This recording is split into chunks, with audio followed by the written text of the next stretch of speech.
Y nos metemos con los números de este lunes. Vamos. Primer número, 400.000 ciudadanos ucranianos dejarían el país este invierno que está por empezar en algunas semanas, según la información y una estimación realizada por la agencia Bloomberg. Esto como consecuencia directa de los cortes de energía que se esperan como resultado de los ataques sistemáticos realizados por Rusia contra distintas usinas eléctricas, contra distintas generadoras que vienen siendo de vuelta repetidos y continuados desde hace varios meses. La semana pasada, si no me equivoco, fue el ataque más importante de todo contra centros de generación de energía de toda Ucrania, en todo el territorio nacional.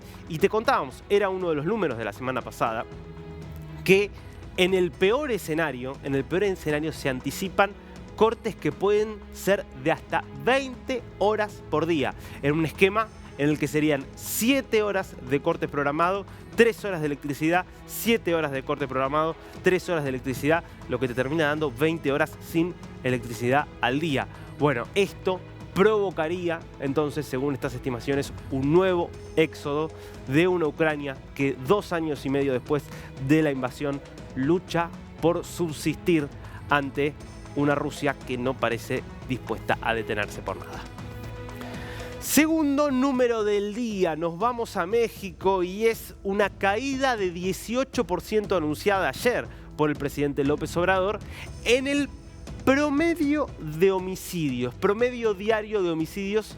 Lo que dijo concretamente López Obrador, que estaba presentando su último informe de gestión ante el Parlamento, que ayer asumía, porque ayer se renovaron las dos cámaras con el resultado de las elecciones del 2 de junio, las elecciones en las que, como sabemos, Morena, su partido, obtuvo una mayoría aplastante de aproximadamente 2/3 de las dos cámaras, y su candidata, Claudia Sheinbaum, también ganó por una mayoría aplastante y va a estar asumiendo en diciembre, la presidencia del país.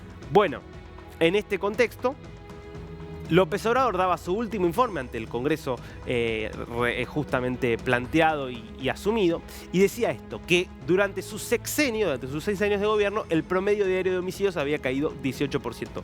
Claro, hay varias trampas, lamentablemente, en este dato que da López Obrador. ¿Por qué? Porque lo que él hace es tomar el último año de el presidente Peña Nieto, que fue quien estuvo antes de él, donde el promedio diario de homicidios en ese último año de Peña Nieto había sido efectivamente 101 homicidios por día promedio. Esto te daba en realidad más de 36.500 homicidios al año en ese 2018, año en el cual terminaba el gobierno de Peña Nieto. Claro, en los últimos 3 años sobre todo hubo un cierto descenso, y entonces se llega ahora a este final de mandato de López Obrador con un promedio de 83 homicidios al año. El problema es que si en realidad se tomaran los 6 años de Peña Nieto, no solamente el último, que fue el peor de todos, sino si se tomaran los 6 años, el promedio es de 71 homicidios en los 6 años de Peña Nieto, con lo cual estos 83 homicidios que promedia hoy López Obrador te marca que en el sexenio de López Obrador aumentaron los homicidios. De hecho, si corremos de lado los promedios y miramos los números absolutos, en los 6 años de Peña Nieto, que habían sido los 6 años más violentos en la historia de México, se terminan con 156.000 homicidios en esos 6 años. En los 6 años de López Obrador ya son más de 180.000 los homicidios. Claro, el grueso de esos homicidios fue en los primeros 3 años de gobierno de López Obrador. En los segundos 3 años hubo una leve tendencia hacia la baja. La pregunta es, ¿esto que igual hace del sexenio de López Obrador el más violento en la historia de México, será sostenible? Otra de las cosas que decía López Obrador es que se terminó la narcopolítica. Bueno, lamentablemente, si vemos la última campaña electoral, donde más de 30 candidatos o figuras prominentes de la política mexicana fueron asesinados por el narcotráfico, lamentablemente hay pocos indicios de que efectivamente tanto la narcopolítica como los homicidios vayan a bajar de forma sostenida. Vamos a repasar ahora las caras de este lunes y la primera es la de Irene Montero. Qué personaje tan particular de la política española. Ex ministra de la Mujer del gobierno de Pedro Sánchez. Estamos hablando de una de las líderes de Podemos, la pareja además de Pablo Iglesias, uno de los fundadores de este partido de la extrema izquierda española, que como justamente ministra de la Mujer, ya no en funciones, hoy es eurodiputada, fue la impulsora de la infame ley de solo sí es sí, que entre otras cosas lo que terminó haciendo fue que muchísimos violadores salieran antes de cumplir sus penas en España, gracias a que estaba tan mal hecha que supuestamente quería beneficiar a la mujer y terminó quitando del Código Penal delitos por los cuales habían sido encerrados muchos violadores, por lo tanto pudieron salir antes de la cárcel. Ha planteado en las últimas horas algo realmente increíble, viniendo, insisto, de una eurodiputada, pero muestra, me parece, el nivel de radicalización de un sector de la izquierda española. Vamos a ver lo que decía Irene Montero. Decir todos los hombres son violadores en potencia es señalar que la violencia machista es estructural y no un caso aislado, que el machismo es un problema social y cultural que legitima a cualquier hombre, a todos los hombres, para ejercer violencia contra cualquier mujer. Es decir, defendiendo esta idea de que todos los hombres son violadores en potencia. Increíble, pero esto es lo que sostiene hoy un sector relevante de la izquierda española, que todos los hombres son violadores en potencia. Bueno, esto explica también que Podemos haya prácticamente desaparecido del mapa político español y que, de hecho, ya ni siquiera forme parte del gobierno y que haya quedado con un mínimo número de bancas en el Parlamento.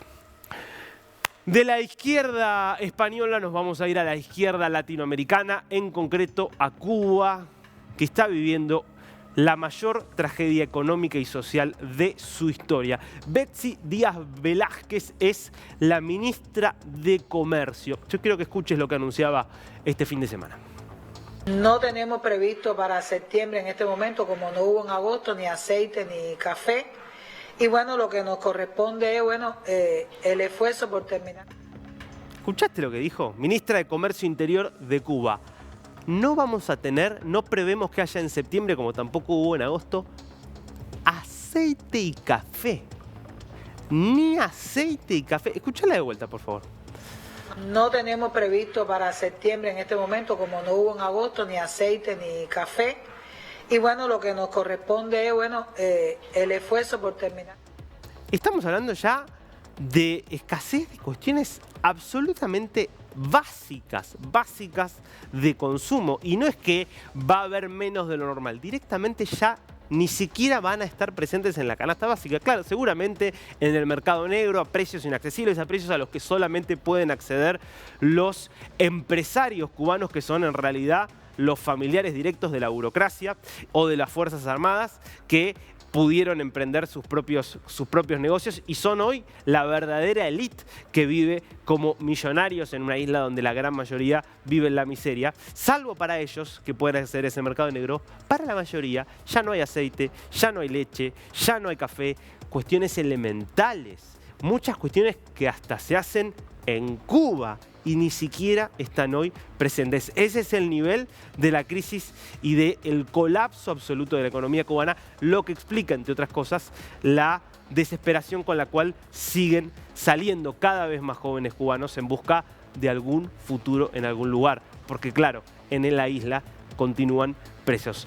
Por supuesto, la estrategia discursiva es siempre hablar del mal llamado bloqueo estadounidense, pero explíquenme qué puede tener que ver eso con que ni siquiera puedan en Cuba, servirle café a su propia población.